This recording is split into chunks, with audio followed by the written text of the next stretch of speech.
de los escaños.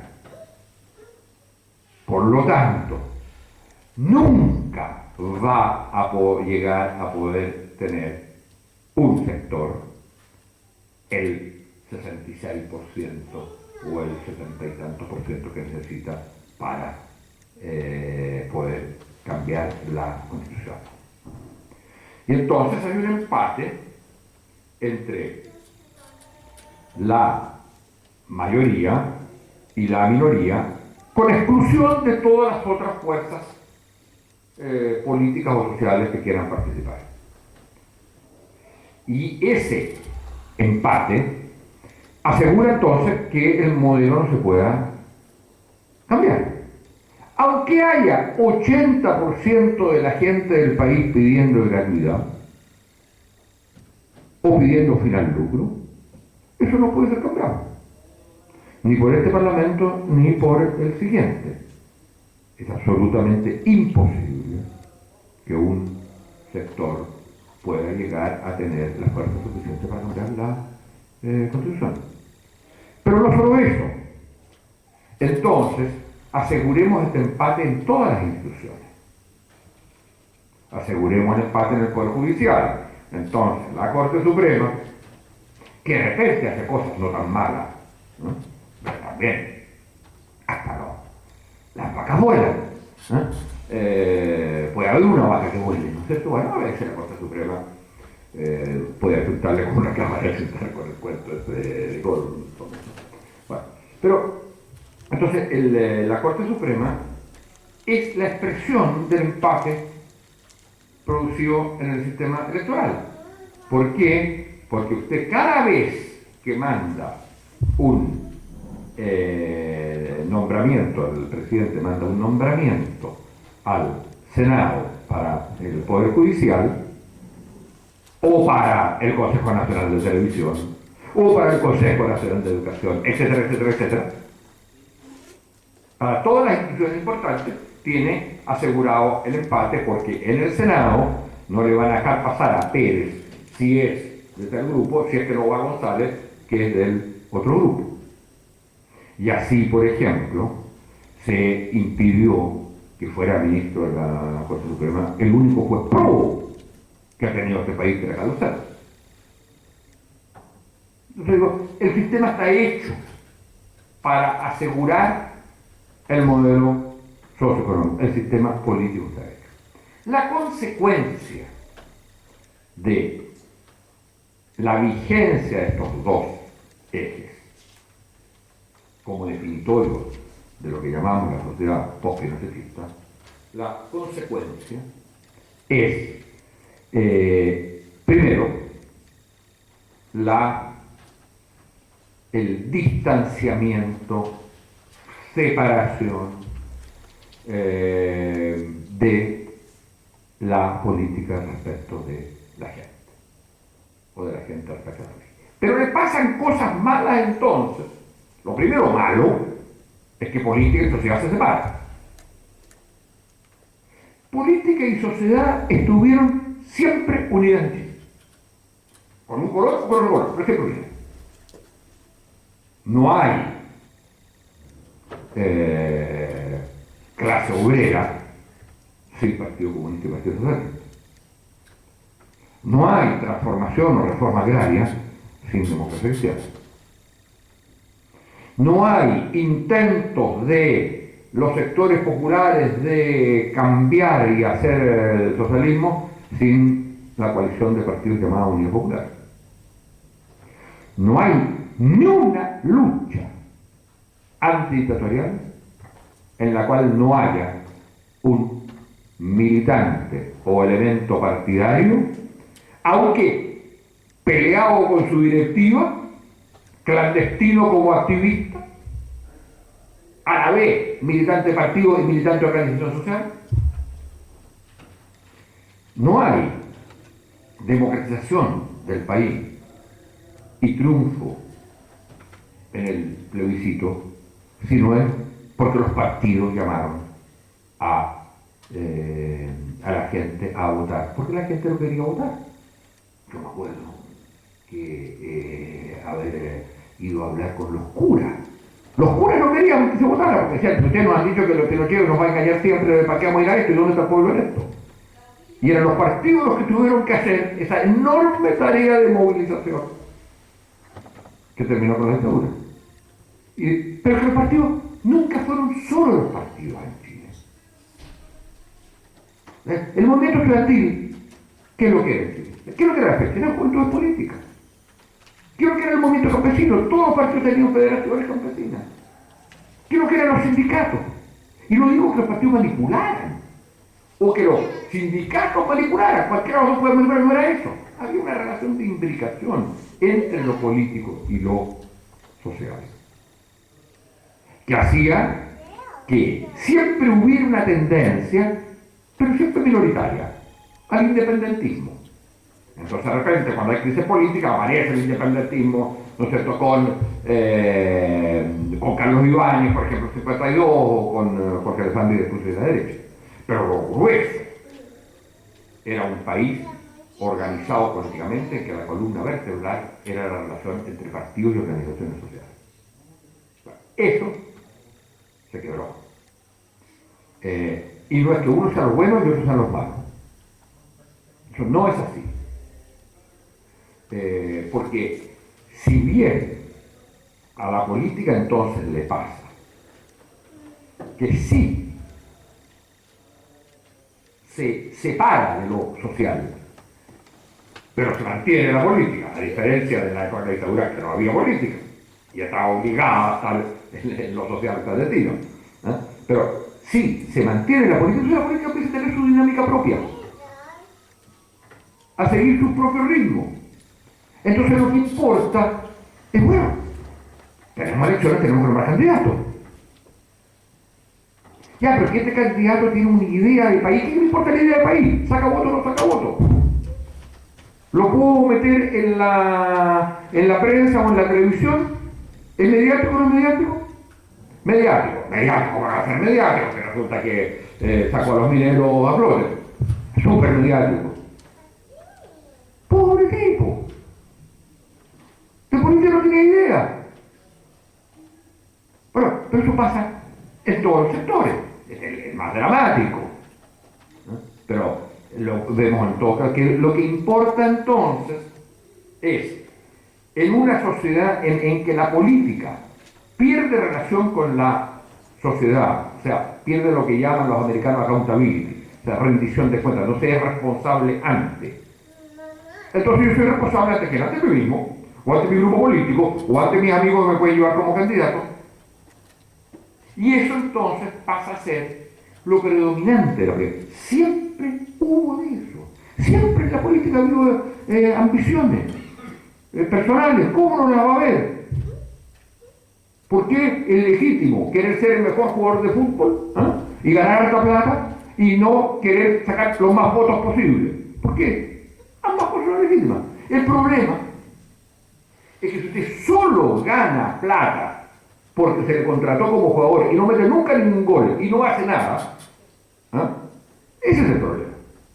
Y el problema entonces no es que haya ambiciones personales, que haya ambiciones de grupo, que haya grupos que quieran. El problema es que sea la única manera de hacer política, que sea lo único que importa en la política.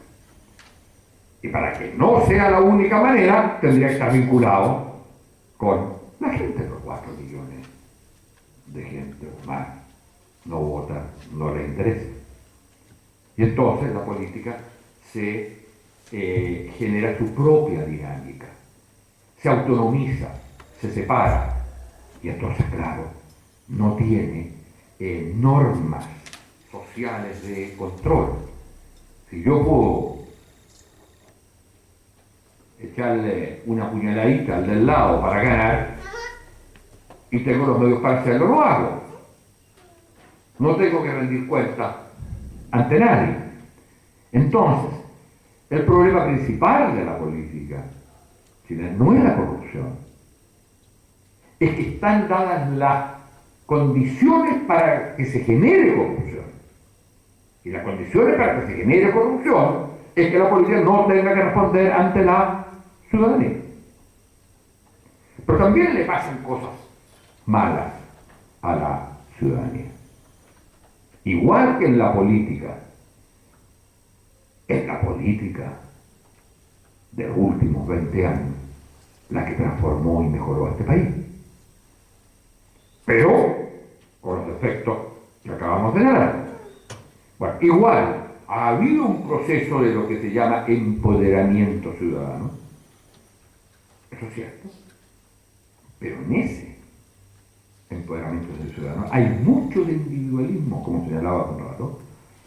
Hay mucho de búsqueda del ventajismo que a mí me vaya bien. Hoy día, escuchaba en la radio a alguien que decía, bueno, pero si a la gente no le interesa, porque a la gente no le interesa su pensión, su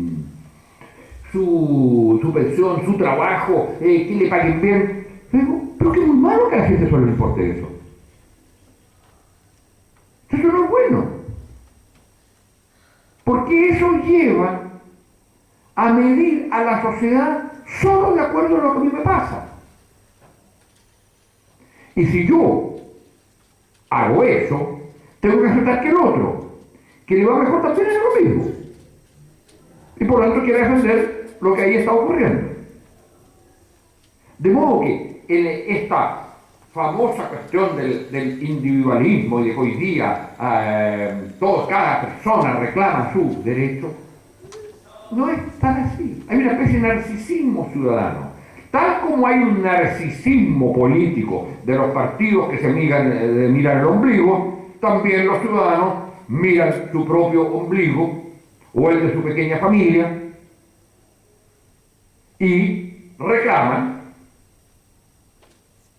al Estado que no les corte cordón umbilical. Para seguir con la metáfora.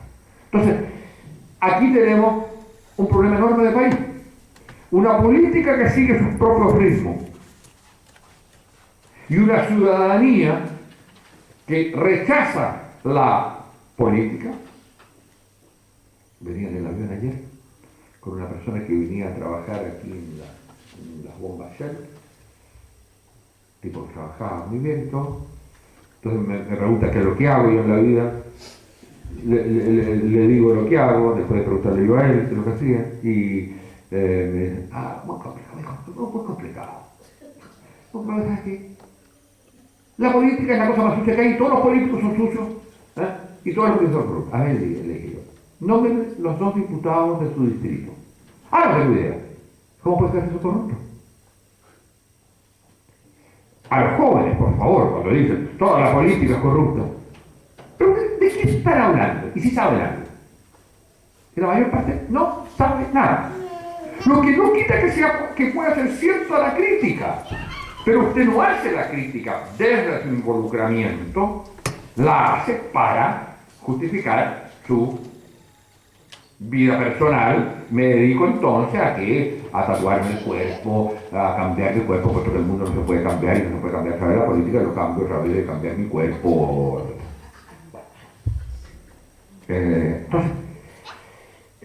Entonces, aquí hay un problema de la política, pero también hay un problema de la gente. Si a mí me permiten decir una cosa que obviamente, si me citan diré que no la dije nunca, pero yo creo que la gente se está haciendo cada vez peor. La política está haciendo cada vez peor y la gente está haciendo cada vez peor. Cada vez más individualista y desagradable. Y eso, la mejor expresión son los aspiracionales. Yo. Y yo quisiera ser como los actores, como los personajes mediáticos. Y el sueño es algún día aparecer en la tele. Y para qué decir, digamos, si estamos en Santiago, como hay una sola calle en Santiago que es la Alameda, entonces irme a esquiar en el invierno o a Pudahuel para irme a Punta Cana. Y esa es mi aspiración en la vida. Entonces, lo que tenemos como resultado de esta separación es una mala política y una mala sociedad civil, una mala ciudadanía, con excepciones en la política y en la ciudadanía, con excepciones, por supuesto. Hay cosas muy, muy buenas. No hay nada mejor que la movilización estudiantil del 2011. Pero fíjese bien, hubo un momento al final en que primó el narcisismo movimentista. No a la política. Tenían a los políticos ahí, lo que hubieran querido, se lo habrían dado. Los políticos, digo, del mundo de la oposición. No. Y entonces se perdió esa oportunidad de arrestar. Bueno, entonces la consecuencia de esto es que tenemos un país sin proyecto. La separación entre política y ciudadanía hace que la política tenga como única meta el sobrevivir de quienes participan en ella y que los ciudadanos lo único que se preocupen es de su derecho individual, a lo más el del lado, porque el derecho individual del lado me ayuda a mí. El resultado es que el país se debilita como sociedad, como país. Aparece como algo inútil, innecesario. Y entonces es un país sin proyecto. Bueno, dicho esto entonces, la pregunta es, segundo punto, ¿cuánto me queda? No, sí, después se aburren, entonces.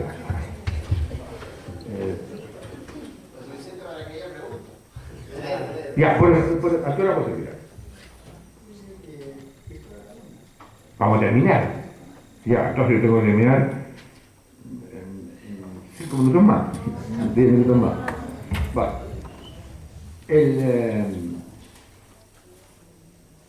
Lo primero entonces, a mi juicio, es pensar si uno quiere salir de esto. Si uno quiere salir de esto, tiene que dar un gran salto. El Villegas de la televisión habla con terror de la revolución ¿no? Yo diría, no hablaría de revolución como toma el poder político, pero sí hablaría de una revolución en el sentido de una gran transformación. Y una gran transformación que a mi juicio tiene que tener, yo diría, dos principios básicos, y en general uno podría agregarle otros 3 o 4 que se derivan de esos dos. El primero es la restitución o reconstitución del valor de lo público. Indicador que cada año haya más estudiantes de lo que son públicas que lo que son privadas. Pero eso traslada a todos los campos, a la salud, a la prevención, etc. O sea, que lo público se haga hegemónico. Nadie dice que no haya provisión mixta, solo que la historia de Chile de los años 30 para adelante no fue solo de provisión mixta, digo en el campo educacional, o en el campo previsional, o en el campo de la salud, sino que fue de provisión mixta, o sea, había educación particular, había educación pública, pero con predominio, hegemonía y regulación por parte de lo público. Yo estudié en un colegio privado, pagado, cuico. En esa época no se usaba cuico, se usaba móvil, pituco. Bueno, yo estudié en un colegio como ese, pero los exámenes que yo daba no valían si no venía un profesor fiscal. O sea, el Estado controlaba mi examen particular. Yo podía pagar y gastar a mis padres lo que querían en eso, pero para poder tener la licencia secundaria había control del Estado. Pero digo, puede haber múltiples maneras, pero el indicador es que la educación pública sea mayoritaria. Y eso en todos los niveles. Pero cuando digo educación pública, digo todos los otros aspectos que tienen que ver con derechos. nada que tenga que ver con derecho puede tener hegemonía del mercado. Ese es el principio central, eso es fundamental. Y en el momento que usted tiene lo público crecientemente mayoritario, usted tiene un país. Si antes lo que tiene es un montón de mercados de poderes fácticos en que nadie se reconoce como miembro del país, me reconozco como miembro de mi pequeña tribu. Pero usted cree que Pauma se siente chileno, independientemente de cuál sea su origen nacional, eso no importa. O que los mapuches se sienten chilenos. O que los aspiracionales, que se pasan todo el día conectados y pensando sus próximas vacaciones en el extranjero, se sienten chilenos. En el momento que lo público se hace crecientemente hegemónico, se hace de la noche para la mañana. Pero entonces usted reconstituye un país. Tiene sentido hablar de una sociedad y de un país. Y diría ese es el primer elemento, el primer componente de un proyecto de país. El segundo es el tema de igualdad. Pero aquí el tema de igualdad, que es entre categorías sociales, trabajadores, empleadores, hombres, mujeres, regiones, etc. Usted tiene que tener un principio que no es el principio de igualdad de oportunidades. Porque el principio de igualdad de oportunidades es que yo llegue a ser, que toda mujer llegue a tener los puestos de los hombres, o que todo obrero o empleado llegue a ser un ejecutivo. No, porque eso es falso y eso no puede ser así. No, que ningún obrero gane menos de 3 o 4 veces, o de 2 veces, o de 3 veces que lo que gana el empresario. Que ninguna mujer gane menos que lo que gana un hombre. Que ninguna región tenga menos riqueza en un número, digamos, que está razonable, que otra. Entonces, eso cambia enteramente el asunto. No es darle medios a alguien para que vaya a la pelea de la vida, a ver cómo le va. Y si en la mitad le fue mal, se acabó. No, es una estructura en la cual, y ahí, perdónenme mi paso de autor, no, eso no es ser. Eso no es ser. Entonces, decide pagar enormes impuestos y tener educación gratuita. Para todos. Porque el hijo del gerente va al mismo colegio que el hijo del obrero. O el empleado, el trabajador, lo que quiera hacer.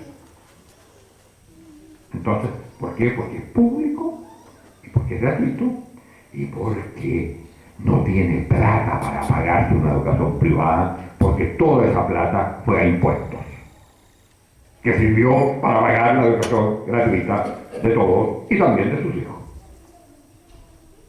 Entonces, eso es una cuestión fundamental, pero eso cambia. Entonces yo le digo, bueno, indicador de esto, póngame en su programa político que el coeficiente del Gini, tal como me dice, el próximo año yo tener una inflación de tanto, tal como quiero crecer al tanto por ciento, como quiero tener una tasa de empleo tanto, todas las cosas lo dicen los candidatos, dígame a cuánto quiere llegar en la distribución.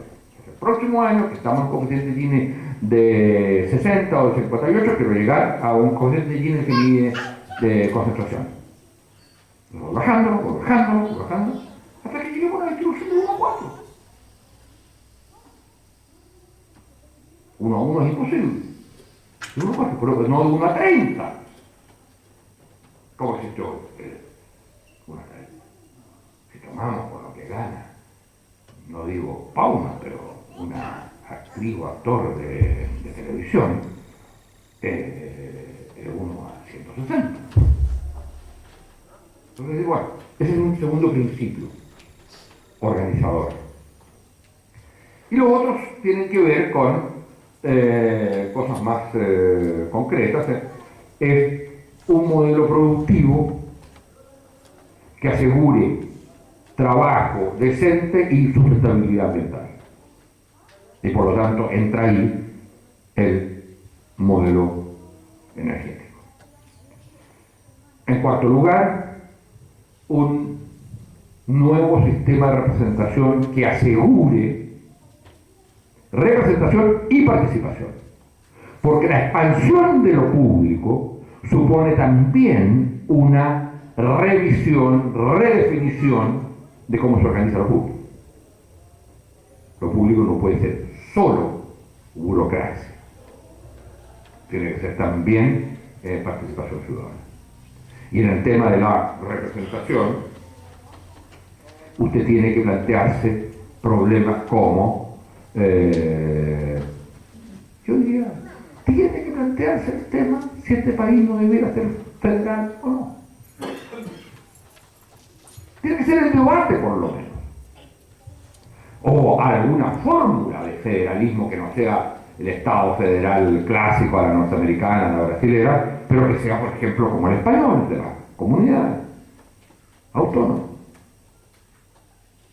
O sea, un Estado fuerte, no solo a nivel nacional, pero un Estado fuerte a niveles regionales y territoriales. Estado que también tiene que ser, en el caso chileno, multinacional. Tiene que plantearse el tema del presidencialismo. ¿Cómo acerca la política a la ciudadanía? Imagínense ustedes que el año 2011, con la gente en la calle, hubiéramos tenido un sistema parlamentario o semipresidencial. El presidente disuelve la asamblea, está obligado, o la cámara, o las dos cámaras, da lo mismo. Está obligado a hacerlo, y entonces se producen elecciones. ¿Sobre qué van a ser esas elecciones? ¿Sobre qué habrían sido? Sobre el tema educacional. La gente al votar por diputado habría votado por si quiere gratuidad o no quiere gratuidad. Es decir, la política, el sistema institucional no presidencialista, permite mucho más acercamiento a la ciudadanía que el sistema presidencialista. Por ejemplo, federalismo o formas de autonomía regionales cambian el sistema presidencial y, por supuesto, cambian un sistema electoral donde usted asegure proporcionalidad y cada partido lleva todos los candidatos que quiere y que los candidatos quieren, con un número elemental de firmas. El sistema estrictamente proporcional, con barrera de entrada. A la próxima, si usted no sacó un 5%, entonces no participa para no tener una total disgregación, pero el sistema proporcional es un sistema que le resuelve este problema que se armó ahora de las primarias para las elecciones parlamentarias. Y permite que entren todos. Y máxima control o máxima regulación respecto a las reelecciones. Ningún puesto puede tener más de 2 periodos consecutivos. Ninguno. Paridad de hombres y mujeres. Y entonces la paridad de hombres y mujeres dice, bueno, ya, pero y en las elecciones unipersonales. Hagamos una creatividad. En cada lugar donde hay una elección unipersonal, llamémosle comuna o municipalidad, si en el periodo A el alcalde era hombre, en el periodo B el alcalde era mujer. Y solo compiten mujeres entre ellos. Y los partidos están obligados a presentar candidatas mujeres. ¿Y por qué no? Yo haría lo mismo respecto a la cuestión presidencial, pero eso, dejémoslo ahí porque es más complicado. Porque además está asegurado, por lo menos para la próxima que tenemos que pero, digo, entonces, usted tiene que entender que mientras más abra la política, mejor para la política y para la ciudadanía, pero al mismo tiempo, esa apertura es no para que los nuevos que llegaron se queden para siempre. Pero si usted hubiera elecciones, por ejemplo, en Brasil